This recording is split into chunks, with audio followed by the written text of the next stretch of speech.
ಎಲ್ಲರಿಗಂಗಲ್ಲೂ ಕೂಡ ಬಿರಿಯಾನಿ ತಿನ್ನಕ್ ಹೋದಾಗ ಬಿರಿಯಾನಿ ಇಲ್ಲಿರುವಂತ ಪೀಸ್ ಇಷ್ಟ ಆಗಲ್ಲ ಅನ್ನೋ ಕಾರಣಕ್ಕೆ ಕುಷ್ಕ ಮತ್ತೆ ಕಬಾಬ್ ತಗೊಂಡ್ ಟ್ರೈ ಮಾಡೋನು ಒಬ್ಬ ಇದ್ದೇ ಇರ್ತಾನೆ. ಅಂತ ನಿಮ್ಮ ಫ್ರೆಂಡ್ ನ ಮರಿದೆ ಟ್ಯಾಗ್ ಮಾಡಿ, ಬಿಕಾಸ್ ಈ ಒಂದು ಜಾಗದಲ್ಲಿ ಕುಷ್ಕು ಜೊತೆಗೆ ಕಬಾಬೇನೆ ಫೇಮಸ್. ಹಾಗಾದ್ರೆ ಯಾವ್ದಪ್ಪ ಈ ಜಾಗ ಅಂತ ಕೇಳಿದ್ರೆ, ನಮ್ಮ ಮಾಗಡಿ ಮೇನ್ ರೋಡ್ ಬ್ಯಾಡ್ರಳ್ಳಿ ಹತ್ರ ಇರುವಂತ ಭೈರವ ಬಿರಿಯಾನಿ ಅನ್ನೋ ಒಂದು ಜಾಗ.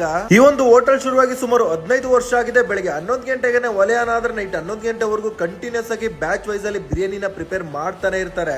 ಅದು ಸೋಮವಾರನೇ ಆಗಿರ್ಲಿ ಶನಿವಾರನೇ ಆಗಿರ್ಲಿ, ವರ್ಷದ 365 ದಿನ ನಿಮ್ಗೆ ನಾನ್ ವೆಜ್ ಸಿಗುವಂತ ಏಕೈಕ ಜಾಗ ಅಂತ ಹೇಳಿದ್ರೆ ತಪ್ಪಾಗೋದಿಲ್ಲ. ನಾವಿಲ್ಗೆ ಮೇನ್ ಆಗಿ ವಿಸಿಟ್ ಮಾಡಿದ್ದು ಬಿರಿಯಾನಿ ರೈಸ್ ಜೊತೆಗೆ ಕಬಾಬ್ ನ ಟ್ರೈ ಮಾಡಕ್ಕೆ. ಇದ್ರ ಜೊತೆಗೆ ಬೋಟಿ, ರೋಟಿ, lollipop, leg piece, pepper chicken ಅಂತ ಒಂದಷ್ಟು ಐಟಮ್ ನ ತಗೊಂಡಿದ್ವಿ. ಟೇಸ್ಟ್ ಬಗ್ಗೆ ಹೇಳ್ಬೇಕಂತಂದ್ರೆ ಬಿರಿಯಾನಿ ಇದ್ದಂತ ರೈಸ್ ಆಗ್ಲಿ ಪೀಸ್ ಆಗ್ಲಿ ಎರಡು ಕೂಡ ಬೆಸ್ಟ್ ಆಗಿತ್ತು. ಅದ್ರ ಜೊತೆ ಕಬಾಬ್ ಇಟ್ಕೊಂಡು ತಿಂದ್ರಂತೂ ಪಕ್ಕಾ ಬ್ಲಾಸ್ಟ್. ಅದಾದ್ಮೇಲೆ ಟ್ರೈ ಮಾಡಿದಂತ ಲಾಲಿಪಾಪು, ಲೆಗ್ ಪೀಸ್ ಗೆ best marination, best masala perfect ಆಗಿ ಬೇಯಿಸಿದ್ರು. ತಿನ್ಬೇಕಾದ್ರೆ ಕ್ರಂಚಿಯಾಗಿ ಸಖತ್ತಾಗಿತ್ತು. ಇನ್ನು ಬೋಟಿ ಜೊತೆಗೆ ರೋಟಿ ಅಂತೂ ಬೆಸ್ಟ್ ಟೇಸ್ಟ್, ಮಸ್ಟ್ ಟ್ರೈ ಅಂತಾನೆ ಹೇಳ್ತೀನಿ. ಸೊ ಓರ್ಲಾಗ್ ಹೇಳ್ಬೇಕಂತ ನಮ್ಮ ಮಾಗಡಿ ರೋಡ್ ಸುತ್ತಮುತ್ತ ಕುಷ್ಕ ಕಬಾಬ್ ಫೇಮಸ್ ಆಗಿದಂತೆ ಒಂದು ಜಾಗದಲ್ಲಿ ಈಗ ವೈಡ್ ವೆರೈಟಿಯಲ್ಲಿ ಸ್ಟಾರ್ಟರ್ಸ್, ತಂದೂರು ಎಲ್ಲಾನು ಒಂದೇ ಜಾಗದಲ್ಲಿ ಸಿಗ್ತಾ ಇದೆ. ಸೊ ನೀವೇನಾದ್ರೂ ಬ್ಯಾಡ್ರಳ್ಳಿ ಗೋಲ್ಡಟ್ಟಿ ಸುತ್ತಮುತ್ತ ಇದ್ರೆ ಒಂದು ಜಾಗಕ್ಕೆ ವಿಸಿಟ್ ಮಾಡಿ. ಇದೇ ತರ ಕಂಡಿಸ್ಕೊಂಡು ಫುಡ್ ಪೇಜ್ ನ ಫಾಲೋ ಮಾಡಿ.